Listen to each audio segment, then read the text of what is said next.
ಅಲ್ಲ ಸರ್, ಹಿಂಗಂದ್ರೆ ಹೆಂಗೆ ಸರ್? ನಾವು ಅವಳ ಅಪ್ಪ ಅಮ್ಮ ಅಲ್ವಾ ಸರ್? ಗೊತ್ತು ಸರ್, ಆದರೆ ಮಗು ತನ್ನ ಸಂಬಂಧನ ಸುತ್ತಲೂ ರಕ್ತದಿಂದ ಡಿಸೈಡ್ ಮಾಡಲ್ಲ ಸರ್, ಪ್ರೀತಿ ಡಿಸೈಡ್ ಮಾಡುತ್ತೆ. ಅದಕ್ಕೆ ಪ್ರೀತಿ ಮುಖ್ಯ ಸರ್. ಮಗಳು ಅನ್ನೋ ಅಧಿಕಾರ ಆಗಲಿ ಹಕ್ಕಾಗಲಿ ಅಲ್ಲ, ಅವಳ ಕಡೆಯಿಂದಲೂ ಯೋಚನೆ ಮಾಡಿ ಸರ್. ಇವತ್ತು ನೀವು ಅವಳನ್ನ ಕರ್ಕೊಂಡು ಹೋಗ್ತೀನಿ ಅಂದರು ಅವಳು ಬರ್ತಾಳೋ ಇಲ್ವೋ ಗೊತ್ತಿಲ್ಲ, ಬಟ್ ಅವಳ ಮನಸ್ಸು ಖಂಡಿತ ಹೊಡೆದೋಗುತ್ತೆ ಸರ್. ಸರ್ ಪ್ಲೀಸ್ ಸರ್, ಈ ಥರ ಮಾತಲ್ಲೇ ಕಟ್ಟಾಕ್ಬೇಡಿ ಸರ್. ಪ್ಲೀಸ್, ನಾನು ಇದುವರೆಗೂ ಯಾರ ಹತ್ರನೂ ಕೇಳ್ಕೊಂಡಿಲ್ಲ ಸರ್. ಮಿಂಚಿಗೋಸ್ಕರ ಕೇಳ್ಕೊತಾ ಇದ್ದೀನಿ. ನಿಮ್ಗೇನು ಬೇಕು ಹೇಳಿ ಸರ್? ಮನೆ ಬೇಕಾ, ಕಾರ್ ಬೇಕಾ, ದುಡ್ಡು ಬೇಕಾ, ನನ್ನ ಬಿಸ್ನೆಸ್ ಬೇಕಾ, ಏನು ಬೇಕು ಹೇಳಿ ಸರ್? ನಾನು ಸಹಾಯ ಮಾಡ್ತೀನಿ ಸರ್. ಹಾಗಂತ ನನ್ನ ಮಗುನ ನಾನು ಖರೀದಿ ಮಾಡ್ತಾ ಇಲ್ಲ ಸರ್. ನಾನು ಅವಳನ್ನ ಬಿಟ್ಟು ಹೋಗ್ಬಿಡ್ತಾಳೆ ಏನೋ ಭಯದಲ್ಲಿ ಕೇಳ್ಕೊತಾ ಇದ್ದೀನಿ ಅಷ್ಟೇ. ಇಲ್ಲ ಮೇಡಮ್, ಅದೆಲ್ಲ ಆಗಲ್ಲ. ಇಷ್ಟು ವರ್ಷ ನಾವು ಅವಳಿಗೋಸ್ಕರ ಕಾಯ್ಕೊಂಡು ಪಡಬಾರ್ದು ಕಷ್ಟಪಟ್ಟಿದ್ದೀವಿ. ಗೊತ್ತಮ್ಮ, ನಂಗೆಲ್ಲಾನು ಗೊತ್ತು. ಆದರೂ ನಿಮ್ಮ ಹತ್ರ ನನ್ನ ಮನಸ್ಸಿನ ಮಾತಂತ ಹೇಳ್ಕೊತಿದ್ದೀನಿ. ಒಂದ್ಸಲ ಆ ಪುಟ್ಟ ಮಗು ಸ್ಥಾನದಲ್ಲಿ ನಿಂತು ಯೋಚನೆ ಮಾಡಿ. ಅವಳು ಖುಷಿ ಎಲ್ಲಿದೆಯೋ ಅಲ್ಲೇ ಅವಳ ಮನೆ ಆಗಿರ್ಬೇಕಲ್ವಾ? ದಯವಿಟ್ಟು ಅವಳಿಂದ ಅವಳ ಖುಷಿನ ಕಿತ್ಕೊಳ್ಳೋ ಕೆಲಸ ಮಾಡಬೇಡಿ ಪ್ಲೀಸ್. ಇಲ್ಲ ಅಂದ್ರೆ ಅವಳು ನಮಗೂ ದಕ್ಕಲ್ಲ, ನಿಮಗೂ ದಕ್ಕಲ್ಲಮ್ಮ. ನನ್ನ ಮಗಳು ಕಳೆದೋಗ್ಬಿಡ್ತಾಳಮ್ಮ. ಪ್ಲೀಸ್, ನೀವು ನಿಮ್ಮ ಯಜಮಾನ್ ಹತ್ರ ಮಾತಾಡ್ಬಿಟ್ಟು ಅವ್ರನ್ನ ಕನ್ವಿನ್ಸ್ ಮಾಡಿಮ್ಮ ಪ್ಲೀಸ್. ನೀವು ಹೀಗೆ ಹೇಳಿದ್ರೆ ಹೇಗೆ ಮೇಡಮ್? ನಾನು ಅವ್ರ ಹತ್ರ ಒಂದ್ಸರಿ ಮಾತಾಡಿ ನೋಡ್ತೀನಿ. ನನಗೊಂದು ಸ್ವಲ್ಪ ಟೈಮ್ ಕೊಡಿ. Thank you.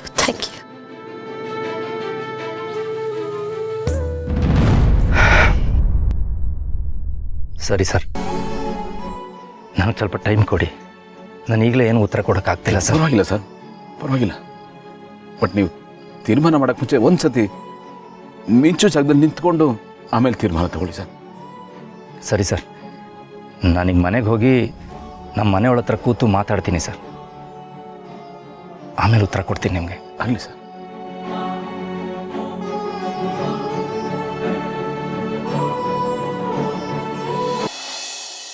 ಅಮ್ಮ, ನಿಮ್ಗೆ ಏನೂ ಆಗಲ್ಲಮ್ಮ. ಈಗ ನೋಡಿ, ಇವತ್ತು ನಾನು ನಿಮಗೆ ಹೆರಿಗೆ ಮಾಡಿಸ್ತೀನಿ. ನನ್ನ ಹೆಸರು ಡಾಕ್ಟರ್ ಪಾರ್ವತಿ ಅಂತ. Please trust me. ಚೂರು ಕೋಆಪ್ರೇಟ್ ಮಾಡಿ. ನೀವೀಗ ಮಾಡಬೇಕಾಗಿರೋದು ಪುಷ್ ಮಾಡಬೇಕು, ಓಕೆನಾ? ಪುಷ್ ಮಾಡಿ ಸಿಸ್ಟರ್, ಹೆಲ್ಪ್ ಮಾಡಿ. ಮಾಡಿಮ್ಮ, ಪುಷ್ ಮಾಡಿ. ಅಮ್ಮ, ಇನ್ನೂ ಪುಷ್ ಮಾಡಬೇಕು ನೀವು. ಪ್ಲೀಸ್ ಪುಷ್ ಮಾಡಿ ಸಿಸ್ಟರ್, ಹೆಲ್ಪ್ ಮಾಡಿ. ಪುಷ್ ಮಾಡಿಮ್ಮ, ಪುಷ್ ಮಾಡಿ ಪ್ಲೀಸ್, ಪುಷ್ ಮಾಡಿ.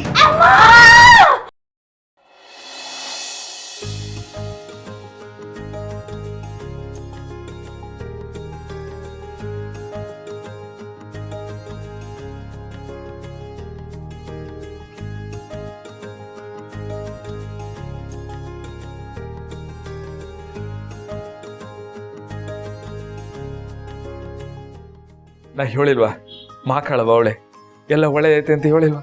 ಎಲ್ಲ ಒಳ್ಳೇದೇ ಆಯ್ತದೆ ತಾಯಿ.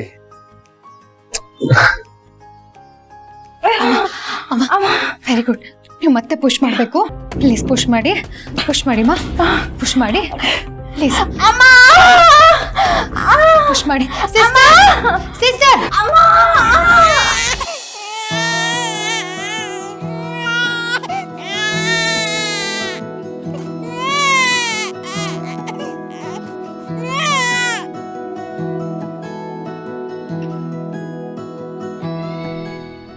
ಸಾರ್, ಊರಿಗೆ ಊಟ ನೀವು ಬನ್ನಿ ಊರಿಗೆ. ತಾಯಿ ಮಕ್ಕಳು ಎಲ್ಲ ಕ್ಷೇಮಗವ್ರ? 3 ಜನ ಸೇಫ್ ಆಗಿದ್ದಾರೆ. ಕಂಗ್ರಾಚುಲೇಷನ್ಸ್. ಬಾರೋ, ಈ ಟ್ರ್ಯಾಕ್ಟರ್ ಇಂಜಿನ್ ಬಿಸಿ ಆಯ್ತದಲ್ಲ, ಹಂಗ್ ತಲೆ ಬಿಸಿ ಆಗ್ಬಿಟ್ಟಿತ್ತು. ಈಗ ನೋಡು ಎಲ್ಲ ತಣ್ಣಗಾದ್ರು. ಇರಿ, ಮಗುನ್ ತಗೊಂಡ್ಬರ್ತೀನಿ.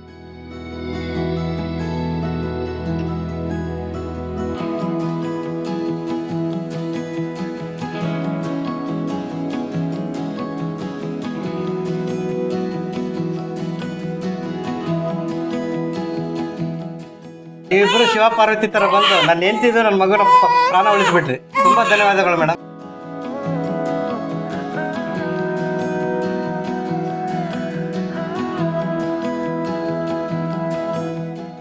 ಪಾರು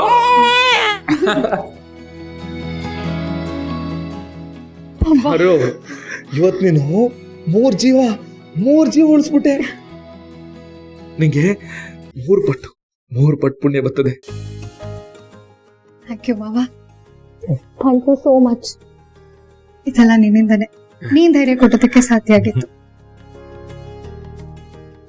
ಆದ್ರೂ ಮಾವ ಏನ್ ಗೊತ್ತಾ, ನಾನು ಸುಮಾರು ಜನರ ಜೀವನ ಉಳಿಸಿರ್ಬೋದು ಆಯ್ತಾ, ಆದ್ರೆ ಈ ಒಂದ್ ಜೀವ ಇನ್ನೊಂದ್ ಜೀವಕ್ಕೆ ಜನ್ಮ ಕೊಡೋತಿದೆಯಲ್ಲ, ಅದೊಂಥರ ದೊಡ್ಡ ವಿಷಯ ನನಗೆ. ಮಾವ, ನನ್ಗೇನು ಆಶ್ಚರ್ಯ ಗೊತ್ತಾ, ನಾನು ಲೈಫಲ್ಲಿ ಮಾಡ್ತಿರೋದು 2ನೇ ಟ್ವಿನ್ಸ್ ಡೆಲಿವರಿ.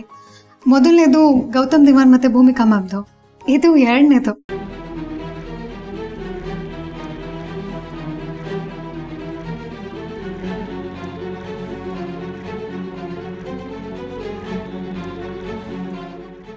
ಹೌದಲ್ಲ ಪಾರು,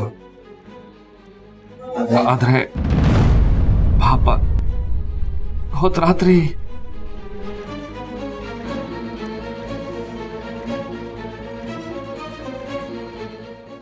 ಅವರೊಂದು ಮಗಿನೇ ಕಳ್ಕೊಂಬಿಟ್ರಲ್ಲ ಪಾರು. ಎಂತ ದೊಡ್ಡ ದುರಂತ ಅದು. ನನಗೆ ಇವತ್ತು ಅದನ್ನ ಮರೆಯಕ್ಕಾಯ್ಕಿಲ್ಲ ಪಾರು. ಆದ್ರೆ ಈ ಮಕ್ಳಿಬ್ರು ನೋಡಕ್ ಒಂದೇ ತರ ಇದ್ರಲ್ಲ. ಹಂಗಲ್ಲ ಮಾವ, ಸಾಮಾನ್ಯವಾಗಿ ಟ್ವಿನ್ಸ್ ಅಲ್ಲಿ 2 ಗಂಡು 2 ಹೆಣ್ಣು ಹುಟ್ಟಿದ್ರೆ ನೋಡೋದಕ್ಕೆ ಒಂದೇ ತರ ಇರುತ್ತೆ. ಅದೇ ಈ ಗಂಡು ಹೆಣ್ಣು ಟ್ವಿನ್ಸ್ ಅಲ್ಲಿ ನೋಡೋದಕ್ಕೆ ಬೇರೆ ಬೇರೆ ತರ ಇದ್ರು ಕ್ಯಾರೆಕ್ಟರ್ಸ್ ಒಂದೇ ತರ ಇರುತ್ತೆ. ವಾ, ಹಂಗಲ್ಲ ಇತ್ತ ವಿಷಯ. ನಮ್ಮಂತವರಿಗೆ ಇವೆಲ್ಲ ಗೊತ್ತೇ ಆಕಿಲ್ಲ ನೋಡು. ಓ ಮಾವ, ಆ ಮಗು ಕಳ್ದೋಯ್ತು ಅಂದ್ರಲ್ವಾ, ಮಗು ಇನ್ನೂ ಬದುಕಿದ್ರೆ ಅದನ್ನ ಗುರ್ಸೋದು ತುಂಬಾ ಸುಲಭ. ಅದೇನ್ ಬರೋ ಮಾವ, ನಾನು ಆ ಮಗು ಮೈ ಮೇಲೆ ಒಂದು ಮಚ್ಚೆ ನೋಡಿದ್ದೆ ಆಯ್ತಾ, ಅದಂತೂ ಈ ಶಿವನ ಹತ್ರ ಇರುತ್ತಲ್ಲ ತ್ರಿಶೂಲ, ಅದೇ ತರ ಇತ್ತು ಆ ಮಚ್ಚೆ. ನಾನಂತೂ ಇದುವರೆಗೂ ಆ ಥರ ಮಚ್ಚೆನ ಯಾರ ಬಾಡಿನಲ್ಲೂ ನೋಡಿಲ್ಲ. ಅದೊಂಥರ ಆ ಮಚ್ಚೆ ನನ್ನ ಕಣ್ಣಲ್ಲಿ ಹಚ್ಚಿ ಇಳಿದ್ಬಿಟ್ಟಿದೆ. ಈಗಲೂ ನಂಗೆ ಆ ಮಚ್ಚೆನ ಮರೆಯೋದಕ್ಕೆ ಆಗಲ್ಲ. ಮಾವ, ನಂಗೆ ಯಾಕೋ ಭೂಮಿಕಾ ಮ್ಯಾಮ್ ಹತ್ರ ಮಾತಾಡ್ಬೇಕನ್ಸಿದೆ. ಫೋನ್ ಕೊಡ್ತೀಯಾ? ಮಾತಾಡ್ತೀನಿ. ಮಾಡು ಪಾರು. ತಕ